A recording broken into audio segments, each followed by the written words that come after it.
اللہ الرحمن الرحیم۔ السلام علیکم دوستو، امید کرتا ہوں آپ سب خیریت سے ہوں گے۔ آج کا ہمارا ٹاپک ہے کاروباری پریشانی میں شدید مبتلا۔ چلیے ویڈیو کی جانب بڑھتے ہیں۔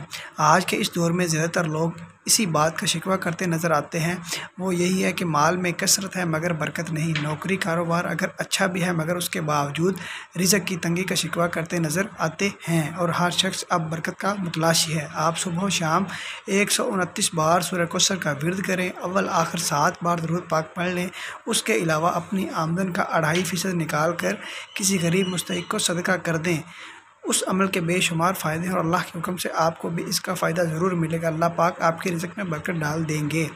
دوستو، امید کرتا ہوں آپ کو یہ میری ویڈیو اچھی لگی ہوگی۔ اگر میری ویڈیو اچھی لگی ہے تو میری ویڈیو کو لائک کریں، میرے چینل کو سبسکرائب کریں اور بیل آئیکن پر ضرور کلک کریں تاکہ نئی آنے والی ویڈیوز کا نوٹیفیکیشن آپ کو بآسانی مل سکے۔ اپنا بہت سارا خیال رکھیے گا اور دعاؤں میں یاد رکھیے گا۔ اللہ حافظ۔